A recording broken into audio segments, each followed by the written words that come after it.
অনেক দিন তো ঘরে বসে থাকা হলো, কাজকর্মও চললো প্রচুর। অনেক দিন অনেক কিছু ভেবেও কোনো কাজ ঠিকমতো করেও উঠতে পারিনি। আবার কিছু কিছু কাজ গুছিয়েও নিয়েছি। তো আজকে চললাম ওই জন্য একটুখানি তীর্থ দর্শনে। চলো তোমাদেরকেও নিয়ে যাই আজকে আমি কোথায় যাচ্ছি তীর্থ দর্শনে। নমস্কার বন্ধুরা, আমি ইন্ডিয়া থেকে পিয়ালি বলছি। আমার পুরনো বন্ধু, নতুন বন্ধু, দূরের বন্ধু আর যারা কাছে আছো সবাইকে জানাই পিয়ালির দিন চ্যানেলে অনেক অনেক স্বাগত। একা একা কি করে যাই বলো তো তীর্থ দর্শনে? সাথে নিয়ে নিয়েছি আমার চিনুমুনিকে। ওরও কোথাও বেরোনো হয় না, ভাবলাম এই সুবাদে যদি একটু ওর বেরোনো হয়। গাড়ি ছাড়া তো ওকে নিয়ে বেরোতে পারি না, তাই আজকে ভাইয়েরও ছুটি ছিল। আমি, ভাই, সামনে বসেছে ছেলে, আর পিছনে আমি আর চিনুমুনি।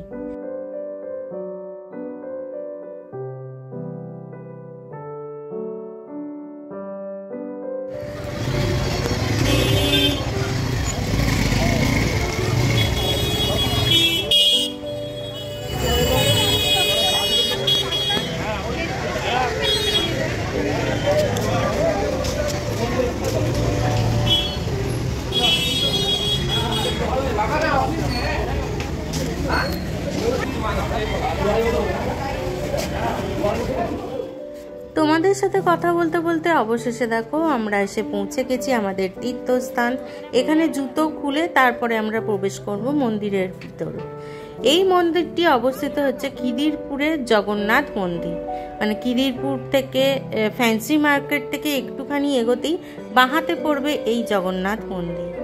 পুরো পুরীর মন্দিরে অনুকরণে তৈরি এই জগন্নাথ মন্দির।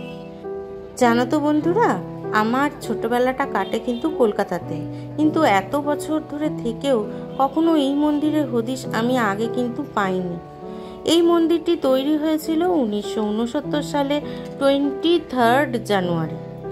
তো তখন তো এটা সম্ভবই না, এ তো আমারও জন্মের আগে, তাই জন্য আমি ঠিক জানতামও না, পরেও অবশ্য জানিনি। তারপরে 2003 সালে এই মন্দিরটি আরও সুন্দরভাবে তৈরি হয়, পুরো পুরীর মন্দির অনুকরণে তৈরি হয়।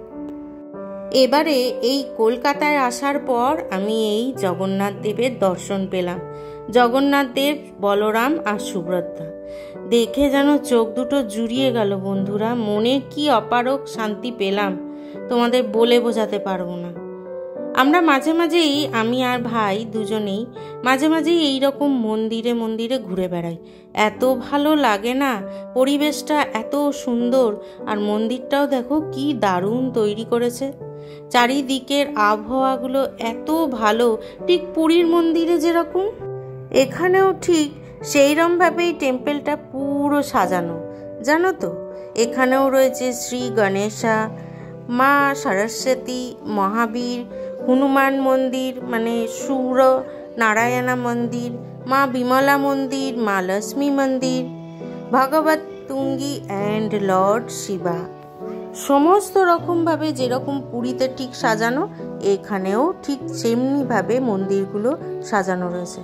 রয়েছে পুরীর চাকা, ওই দেখো রথের চাকা, আর এইদিকে দেখো কি দারুণ মন্দিরটা, আর ওপরের আকাশটা দেখো পুরো দেখে যেন ছবির মতো লাগছে, কিন্তু সত্যি বলতে এটা কিন্তু অরিজিনাল, কোনো ছবি নয়। সারাদিনের যা পরিশ্রম হয় না বন্ধুরা আমার, মানে আমার এই শরীরে অত পরিশ্রম হয়তো হয় না, আমার থেকেও অনেকে অনেক পরিশ্রম করো তোমরা, কিন্তু আমার পক্ষে যতটা পরিশ্রম হয় এই মন্দিরে এলে আর এই ঠাকুর দর্শনে, যেন সেই সব পরিশ্রমগুলো কোথায় হারিয়ে যায়।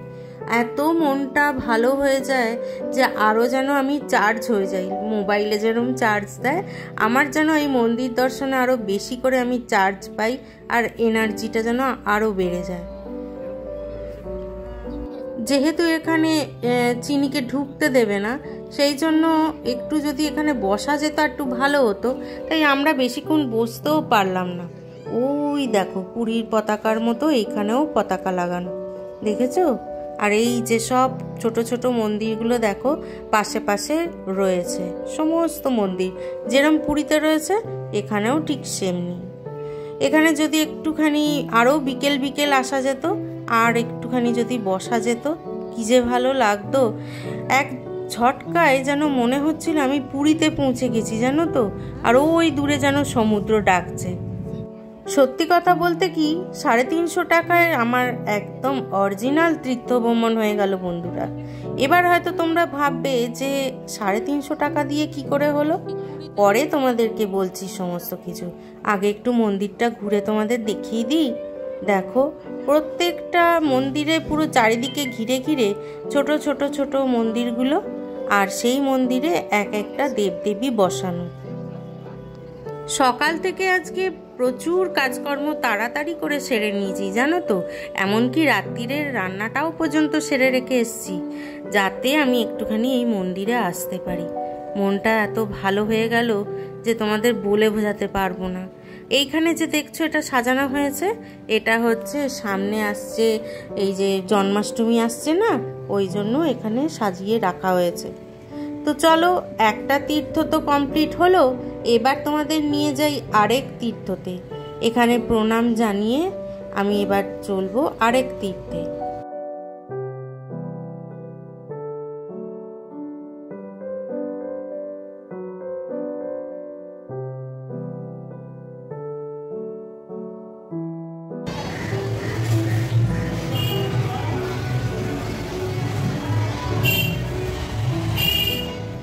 এক তীর্থ থেকে বেরিয়ে এবার চলেছি আরেক তীর্থে। পথে পড়ল মহাশিবের মন্দির, একটু দাঁড়িয়ে প্রণাম করে নিলাম। এবার চলেছি আরেক তীর্থ দর্শনে। চলো তাহলে তোমাদেরকেও দেখাই যে এবার আমি কোন তীর্থ দর্শনে যাচ্ছি।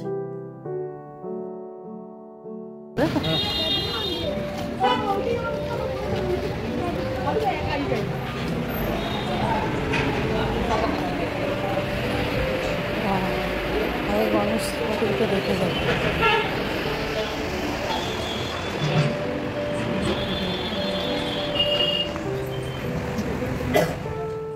জগন্নাথ মন্দিরে জগন্নাথ দেবের দর্শন সেরে সোজা চলে এসছি আমরা এইখানে মহাকাল দর্শনে। চলো তোমরাও তাহলে দেখো মহাকাল দর্শনে মহাকালকে কি সুন্দরভাবে এরা এখানকার পুরোহিতেরা সাজিয়েছেন। এই যে দেখতে পাচ্ছ না দূরে মহাদেবকে, কি সুন্দর কালারিং হচ্ছে দেখো। আর ইন্ডিয়ার পতাকা করেছে, দেখেছো? জাতীয় পতাকা। এত অপূর্ব লাগছে মহাদেবকে যে কি বলবো। তার সঙ্গে লাইটিংটা এমন করেছে, সুন্দর হয়েছে, মানে প্রত্যেকটা মুহূর্তে এক একটা রং বদল হচ্ছে। মহাদেবের গায়ে যে নীলাভ রং সেটাও যেন ফুটে উঠেছে এই শিবলিঙ্গের মধ্যে। শিব ঠাকুর আমার বরাবরই খুব প্রিয় ঠাকুর, আর এত ভালো লাগে না এই মন ভালো হয়ে যাওয়া জায়গাগুলোয় আসতে। আমার মাঝে মাঝেই যখনই সময় পাই আমি সমস্ত নতুন নতুন এই মন্দিরগুলোকে এবারে দর্শন করি। তো এই জন্য আজকে আমি বেরিয়ে পড়েছিলাম এই দুটো তীর্থস্থানে। আর এই দুটো তীর্থস্থানে আসতে আমার মাত্র খরচা হয়েছে 350 টাকা। মানে ওই ড্রাইভারটা বুক করে আসতে হয় তো, তাকে তো টাকা দিতে হবে, সেইটার জন্যই খরচা হয়েছে মাত্র 350 টাকা। আর সেই 350 টাকায় আমি দুটো তীর্থযাত্রা করে ফেললাম বন্ধুরা। আমার ভিডিওটা আজকে এ পর্যন্তই রইল। আমার এই ভিডিও যদি ভালো লাগে প্লিজ একটু লাইক করো, একটু সাবস্ক্রাইব করে আমার পাশে থেকো। আর যারা যারা অলরেডি সাবস্ক্রাইব করেছো তাদের অনেক অনেক ধন্যবাদ।